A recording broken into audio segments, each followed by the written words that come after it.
Dalam riwayat bersama Sayyidatuna Aisyah, Sayyidatuna Aisyah pernah cemburu sama Rasulullah SAW. Waktu itu Sayyidatuna Aisyah sedang belajar masak. Setelah masak Siti Aisyah, Rasulullah SAW disiapkan di hadapan Rasulullah beberapa roti begitu ya. Ada maroknya, ada kuahnya. Siti Aisyah sedang masak. Setelah masak, Sayyidatuna Aisyah sedang serius-seriusnya masak ini. Umurnya ketika itu sekitar 14 atau 15 tahun. Baru gede, lagi semangat-semangatnya membahagiakan suaminya. Karena Siti Aisyah, Rasulullah wafat usianya baru 18 tahun. Sementara putri Rasulullah Siti Fatimah usianya berapa? 30 tahun. Masak Sayyidatuna Aisyah.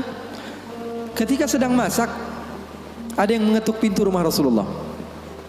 Assalamualaikum ya Rasulullah. Ternyata jariyah, hamba sahaya, perempuan yang membawa apa? Membawa lauk, membawa kuah, yang membawa marok. Kata Rasulullah, siapa di luar? Saya hamba sahayanya Ummu Salamah. Ya, Rasulullah punya istri juga namanya Ummu Salamah. Rasulullah punya istri itu memiliki kelebihan masing-masing. Ummu Salamah itu terkenal pintar masaknya. Jadi bawa lauk untuk Rasulullah SAW yang ketika itu di dalam rumahnya Siti Aisyah yang sedang belajar masak. Ini gimana caranya saya supaya apa? Membahagiakan suami saya. Lagi asik-asik masak, tiba-tiba ada makanan yang enak datang. Kira-kira Rasulullah makan yang mana?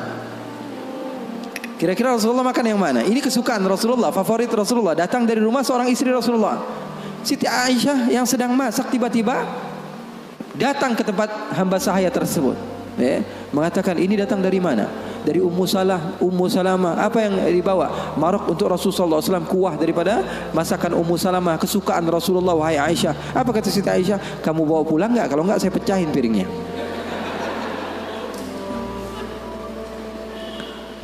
Yang jadi masalah di hadapan beliau Siti Aisyah ketika itu ada Rasulullah. Kalau ngomongnya hanya berdua saja mungkin biasa. Tapi cewek tuh, lihat tuh bahayanya cewek. Inna kaidakunna azim, kata Allah. Sesungguhnya tipu daya muslihat perempuan itu azim. Allah yang bilang. Sementara muslihatnya syaitan, kata Allah Subhanahu wa taala, dhaif, lemah. Di dalam Al-Qur'an kalian baca, betul belum? Setan Allah Subhanahu wa taala sifatkan tipu muslihatnya itu sangatlah lemah, tipu dayanya. Tapi kalau perempuan, inna kaidakunna azim, kata Allah Subhanahu wa taala. Bukan berarti bahwa perempuan itu begini dan begitu, enggak. Memang udah bawaannya begitu. Makanya orang yang paling sabar dengan istrinya pahalanya paling besar. Orang yang paling bukan curhat ini ya. Orang yang paling sabar dengan istrinya pahalanya besar di sisi Allah. Bahkan ada seorang wali di negeri Hadramaut ditanya, kenapa kamu bisa soleh seperti ini? Kamu mendapatkan maqam yang tinggi di sisi Allah. Kenapa? Karena sabarnya dia sama istrinya. Setiap hari diomelin sama bininya, setiap hari diomelin sama istrinya.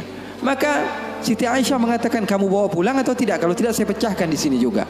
Bingung ini, hamba sahaya pulang diomelin istri Rasul, nggak pulang diomelin istri Rasul. Nggak enak kan? Jadi begitu. Kalau dia pulang diomelin Ummu Salamah, nggak pulang diomelin Siti Aisyah. Akhirnya galau dia, diam aja di situ. Rasulullah ngeliatin, ini mau ngapain ini Aisyah ini? Ternyata benar, diambil sama Siti Aisyah dan dilempar makanan tersebut di hadapan Rasulullah. Maka takut itu hamba sahaya dan dia pun pulang. Siti Aisyah mengatakan, ya Rasulullah, nggak lauk di sini, nggak lauk dari situ. Maksudnya apa? Nggak ada lauk. Sekarang makan siang nggak ada lauk. Ini enggak, itu enggak, kata Rasulullah. Kata Siti Aisyah. Siti Aisyah pergi. Lalu Rasulullah SAW menunjukkan kepada kita akan arti cinta. Sahabat saya bertanya, apa arti cinta? Ketika Rasulullah SAW mengambil sisa-sisa makanan tersebut dan tertawa, lalu mengatakan, gharat ummukum, ibu kalian sedang cemburu, pergi jangan mendekat, kata Rasulullah Sallallahu Alaihi Wasallam. Jadi hal yang seperti itu ada di zaman Rasulullah SAW, di kehidupan baginda Rasulullah SAW.